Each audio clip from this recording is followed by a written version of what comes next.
Hello everyone, welcome to today's video. Now today I'll be talking about the Martinsville second weekend for Cup and the Xfinity Series. But before we get into that, let's first talk about the final race for the Cup Xfinity and also the Truck Series, which is Phoenix Raceway for the finale. So Thursday, November 2nd, practice will be in the Truck Series at 8 p.m. Then practice of qualifying as well for the ARC Series, where that'll be at 9 p.m. at 10 p.m. For qualifying. However, it will not be on TV. Friday, November 3rd at 2:30 p.m. will be the Arc Series West race for the running of the Desert Diamond Casino West Valley 100. That's a bit of a mouthful. They'll be on Flow Racing. At 6:05 p.m. will be qualifying for the Truck Series, which will not be on TV. 7:05 p.m. will be practice for the Xfinity Series, which will be streamed on NBC Sports.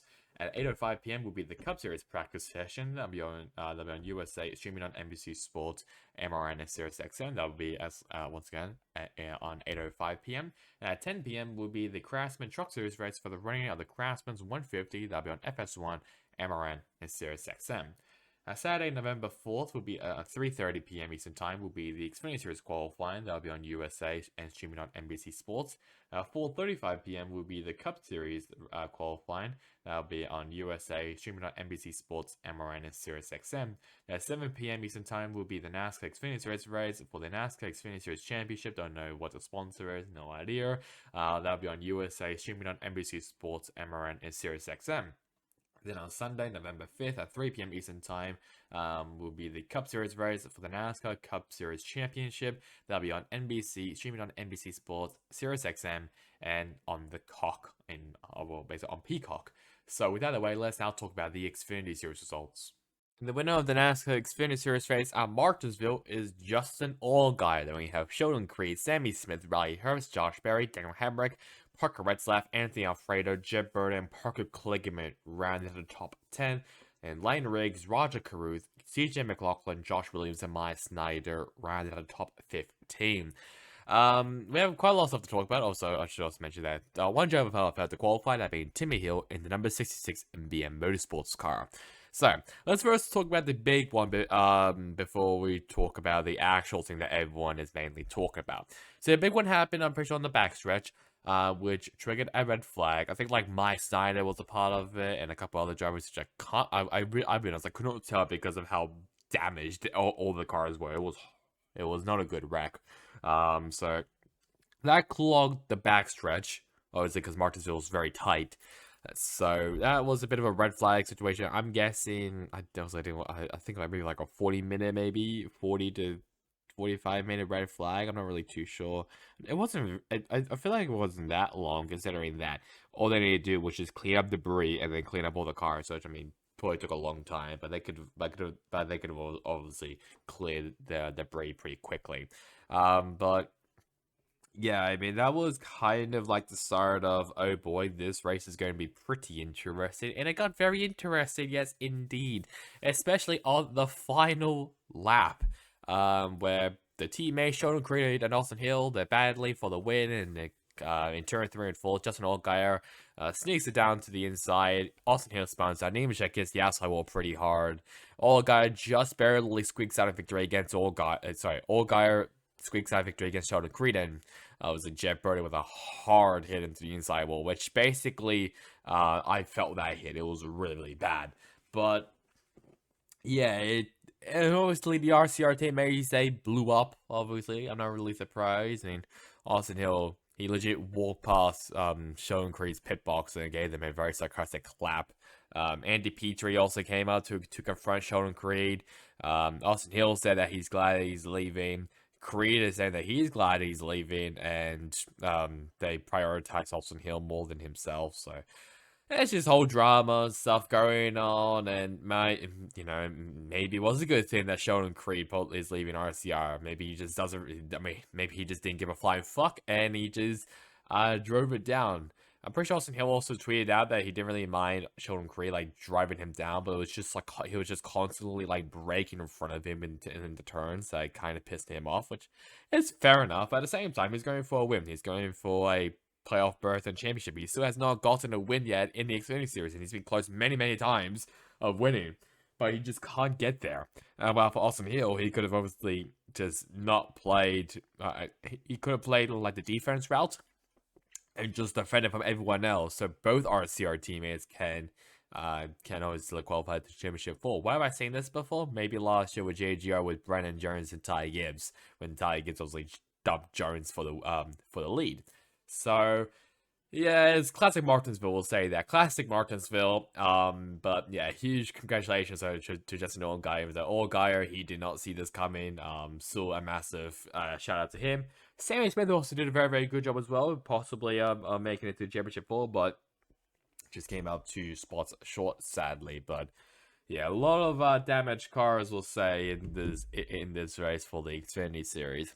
So let's now have a look at the other features outside of the top 15. John Demicek, he was part of that wreck with Austin Hill. I'm pretty sure he got a guarantee, so it was fine. Speaking of Austin Hill, he finished down in 21st.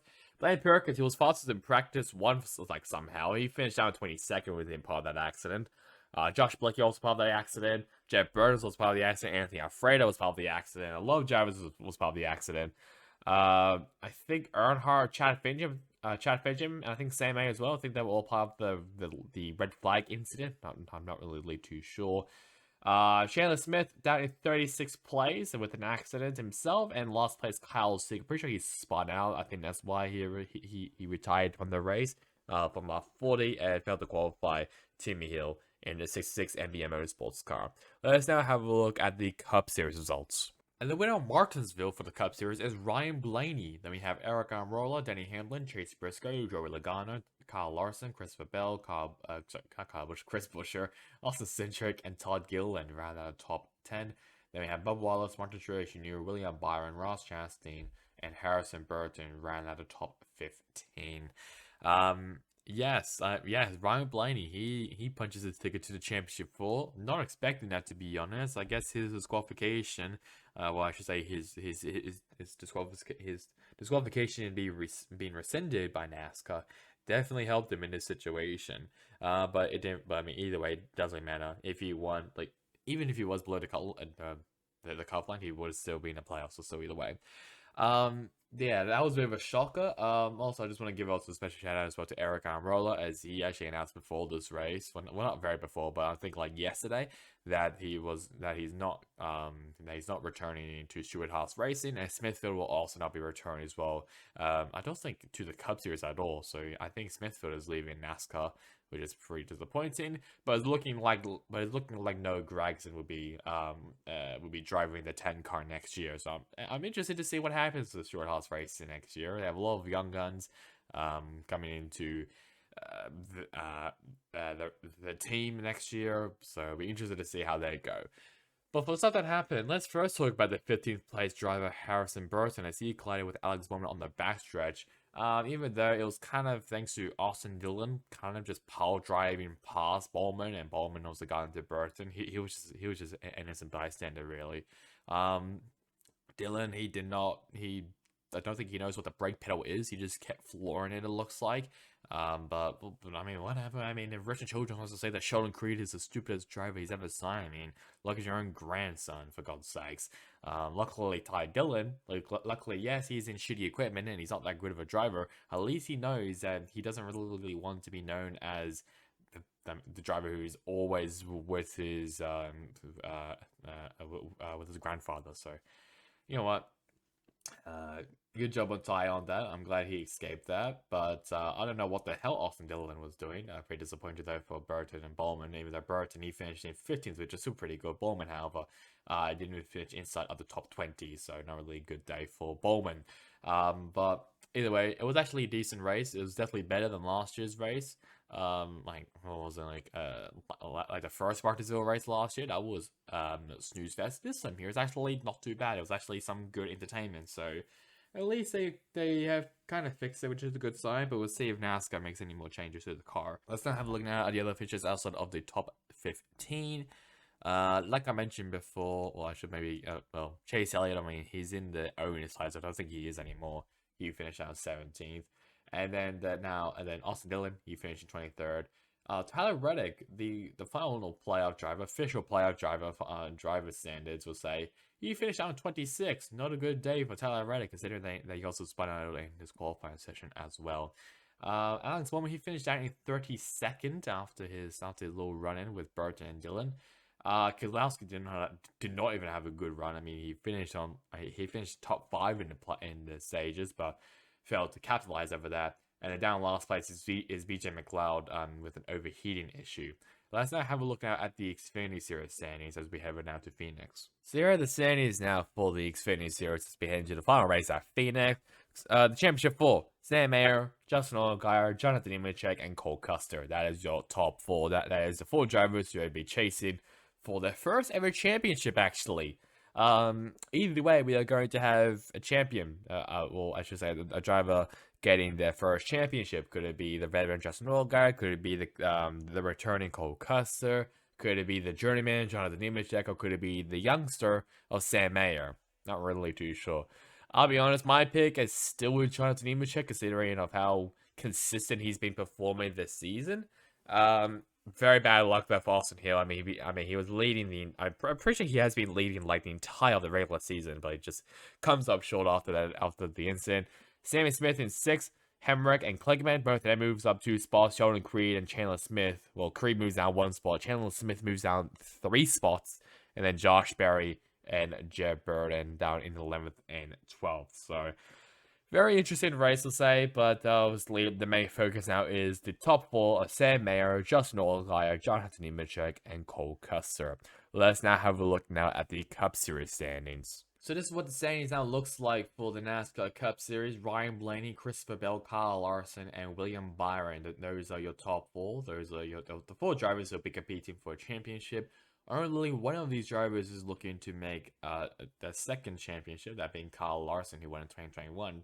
Everyone else, Blaney, Bell, and Byron, all of them are looking for their first ever championship. So could we maybe see either a new champion or a repeat champion? I guess we just have to wait and see. Then next we have Denny Hamlin, then Tyler Reddick, Brad Keselowski, Chris Buescher, Ross Chastain, but Wallace ran out of the top 10. And then Joe Logano and Martin Truex Jr. down in 12th place, dropping down 6 spots. Yikes. Not a good, not a good one for Martin Truex Jr. To be fair as well, he has been incredibly inconsistent throughout the playoffs, which probably is the reason why he dropped so far down after he got eliminated after this race. So, yeah, if you're a Truex fan, oh boy, next year's going to be interesting. We're not really too sure what's going to be happening next year, if he's actually going to retire. I think he might be returning either way, but still, there's a chance he might retire. Not really too sure what's going to happen there, but yeah, it's not really a good look there for Truex. I would not be surprised as well if next year is Truex's final full-time season, considering that Harvick is also retiring as well. Could we maybe see Truex also retire? But I guess we just have to wait and see on that. But once again, Championship 4 is Ryan Blaney, Christopher Bell, Kyle Larson, and William Byron. That is your Championship 4 as we head right now to Phoenix. So just a reminder that next week's scheduled race is Phoenix for the finale for Cup, Xfinity, and the Truck Series. I'm pretty sure as well for the ARCA and R Series West.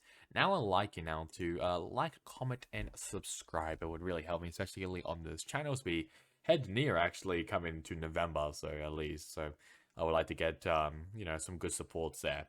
So that's really about it for me. Hope you guys enjoyed it. Catch you guys next time in the next one. Goodbye.